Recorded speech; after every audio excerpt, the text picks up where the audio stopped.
La volta al món a peu, dia 63. Quina sortida del sol, tu, més maca. Avui no hi ha núvols, no hi ha boira. Vol dir això que ens hem lliurat de la humitat i de tenir la tenda completament banyada per quart dia consecutiu? No, no pas. Està tot mulladíssim. No em fa mandra recollir la tenda, però el que sí em fa mandra és separar l'interior de l'exterior, que és el que estic fent últimament. Escolta, aquest matí em desperto a les 7, surto a pixar i veig un caçador. Normalment els caçadors, no, que jo sàpiga, van equipats amb una armilla o roba de color fluorescent, taronja normalment. Aquest no, que anava amb un xaleco de color verd i anava amb una escopeta, però així, penjada d'aquí a l'esquena. I jo, ostres, li faig, sense dir-li buongiorno. I em fa... Bueno, doncs res. He fet el cafè ginseng, nou model, comprat al Lidl. Vaig a recollir i a caminar vol, avui també.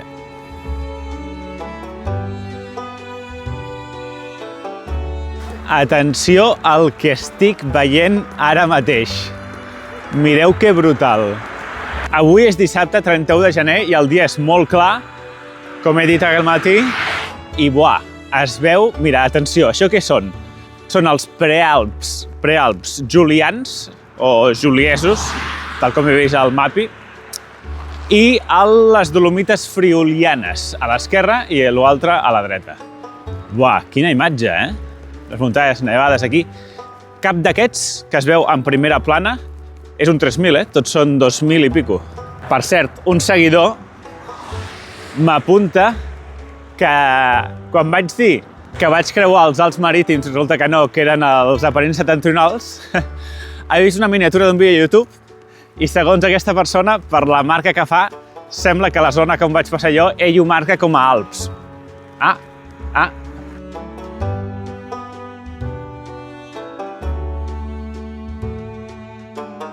Doncs ja has esmorzat aquí a la petita població de Muzzano, o Mussane, perquè estem al Friuli.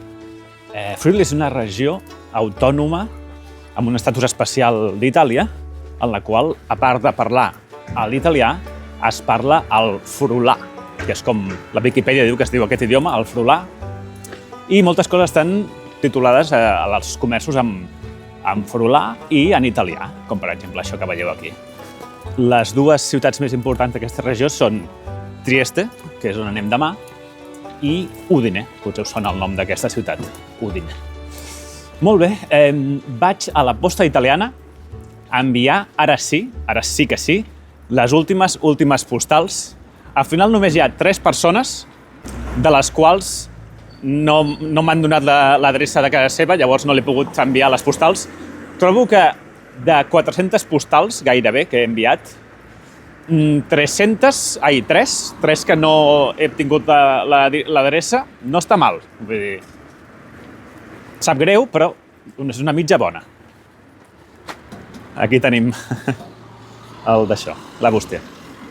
Campanar i església del poble. És curiós perquè aquí a Itàlia el que estic veient és que moltes esglésies tenen el campanar separat del cos principal de l'església. Això a Catalunya i a França tampoc ho havia vist enlloc, diria. Avui tenim un dia també bastant de carretera, tot de carretera. El que passa és que, pel que he vist al mapa, sembla que hi ha alguns trams que tenen carril bici separat de la calçada pels cotxes. Creuem els dits. Per cert, aquesta és la bandera del Friuli. El fons blau i l'àguila de color daurada.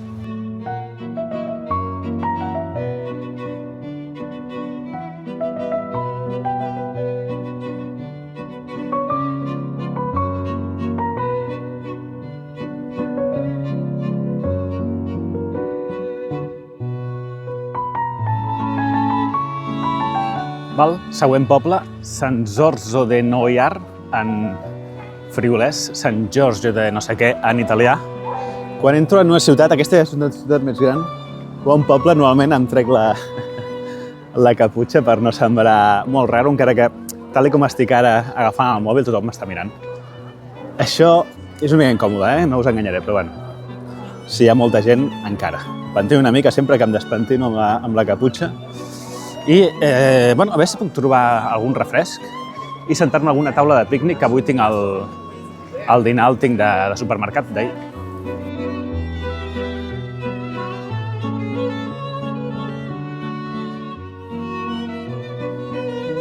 Doncs aquí tenim una mica el dinar d'avui. Tenim un salamino picante, una mortadela amb pa. També he comprat un iogurt, a l'Spar, el refresc que us he dit, una pera, una fruita bebè, i això per berenar probablement les patates. Aquestes són típiques d'Itàlia i, mira, encara no les havia provat. Tor! Hem trobat el tor italià. No sé quantes cases, de moment no sé, 2 cases, 3, 4 cases, 5, 6. 6 cases i 0 morts. Van passant els cotxes, però bé, us explico una cosa, que és el que vindria a ser els meus propers passos. Ja he aconseguit, gairebé, creuar Itàlia i després d'Itàlia ve a Eslovènia. Però a Eslovènia la creuaré en un dia. Això serà el dia demà passat, dia 2 de febrer, anirem des d'Itàlia fins a Croàcia, creuant tota Eslovènia en un dia. Evidentment, és un tram petit que es pot fer caminant en un dia, ja ho veureu. Però no ho veureu al meu canal de YouTube. Com us vinc dient els últims dies, vindrà un altre youtuber català, que és Eric López, i el vídeo sortirà al seu canal de YouTube. Ell porta un càmera, de fet, que ho gravarà tot, i el seu estil de vídeos no és com el meu. Ell fa una bona edició, amb ordinador i tot bé, llavors, clar, no ho tindrà el dia següent. De fet, no sé quan ho tindrà, setmanes després, potser, vull dir. No tingueu pressa.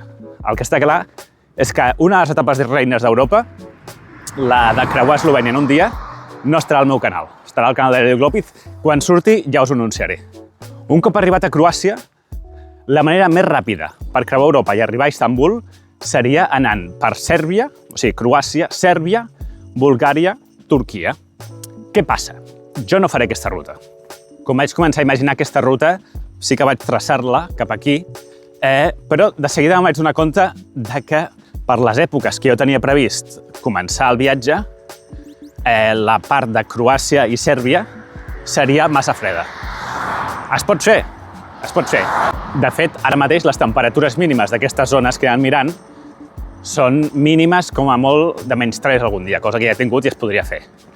Però ara no estem en l'època més freda, perquè, mira, tenim una època, un moment que és una mica càlid, entre cometes, però qui et diu que d'aquí 2 setmanes, al mig de l'any de febrer, no vingui una onada de fred a Sèrbia i sigui brutal. Això no ho vull. Punt 1. Punt 2. Paisatgísticament seria un desastre. Seria un desastre perquè és no tot pla, però gairebé tot pla, per també carretera i anar caminant. Home, seria molt més ràpid que la segona alternativa que he proposat.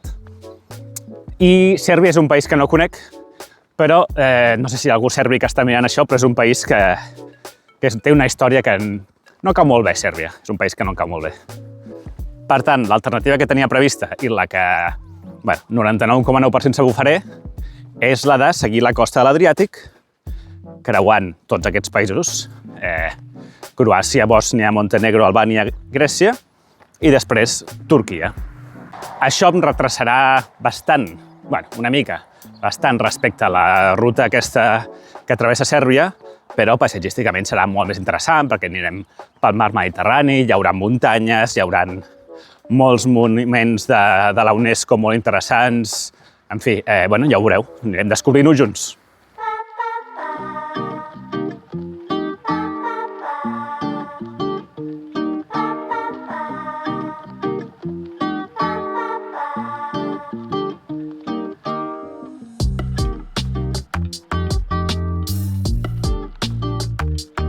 Tercer poble del dia, Sarvinyan. I passant per un pont ara, un pont, ben curiós així, metàl·lic. A vegades aquestes coses són més per ornamentar que perquè tenen una funció real, però Són les 2:30 i portem 22,7 quilòmetres. Per tant, queden uns 12 quilòmetres o així. Bé, s'acaba pel que sembla el carril bici plàcid i d'aquí poc comença la carretera. Mireu, el meu berenar, que us he dit abans, me'l fico aquí, llavors faig... A veure si puc, faig així. I així no m'he de treure la motxilla. I menjo això que direu, ostres, Enric, no mengis patates fregides, que no són bones, no? Bé, a veure, que mengi jo aquestes guarrades, que en aquest cas no són patates, sinó blat de moro. No vol dir que no mengi coses nutritives, però ho complemento amb això que aporta bastantes calories i són calories fàcils de menjar. Qui menjava moltes patates fregides i coses d'aquestes a la volta al món a peu? Doncs el Nicolau Guerrera ho va explicar, que era la manera més fàcil que trobava d'ingerir calories al cos i després també menjava altres coses, evidentment. I si ell va aconseguir fer la volta al món a peu, qui sóc jo per dir que no està bé, no? Doncs vinga, patates.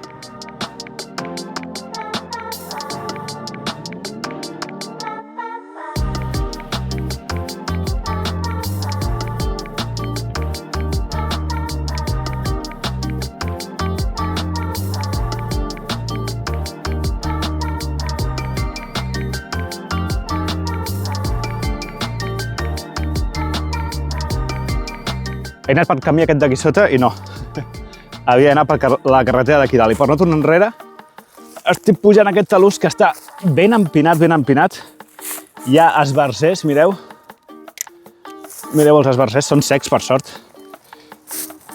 Oh, per no haver de fer marxa enrere, tu. Ja estic.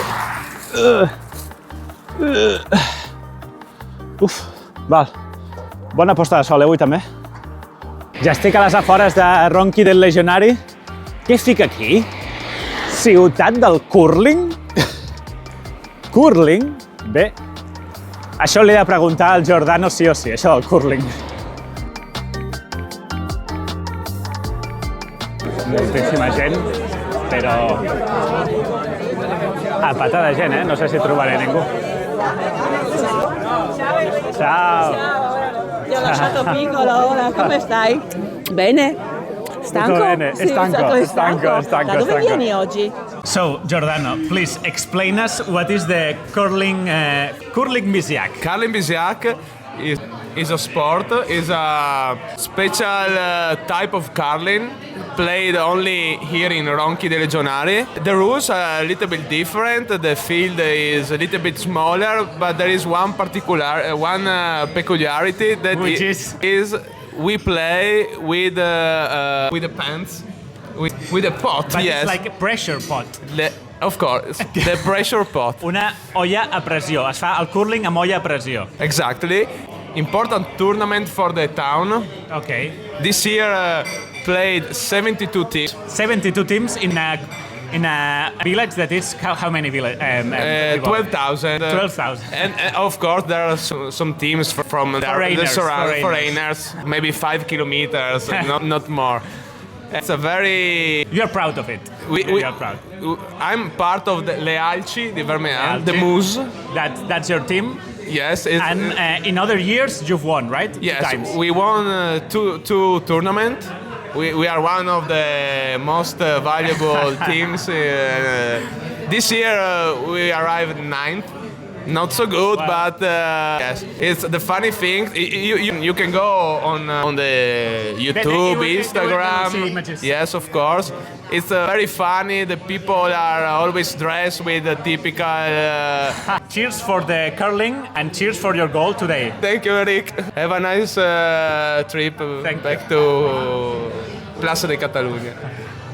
Val, quin fiestón, El Ronchi del Legionari ha guanyat el derbi contra l'equip veí, que no me'n recordo com es diu, i estaven allà de celebració, m'han donat de tot un còctel, una espècie d'aperitiu que li diuen americano, que està composat de martini, soda i Campari. Pelotazo, que li diuen en castellà.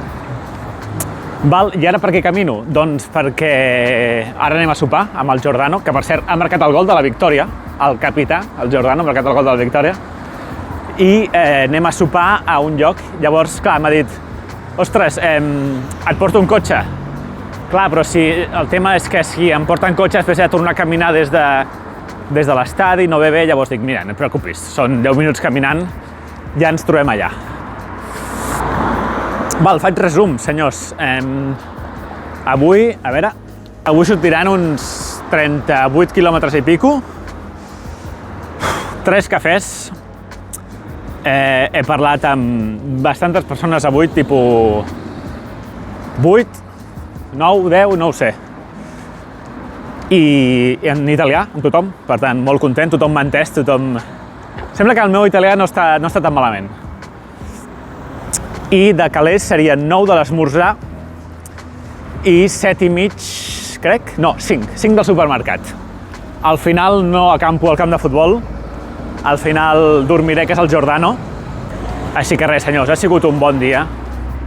Realment sí, per veure els Alps, tot això del Giordano, poder passar també per bastants carrils bici i tal. El temps ha sigut molt bo, molt bé. Demà completem últim vídeo a Itàlia, Trieste. Bona nit.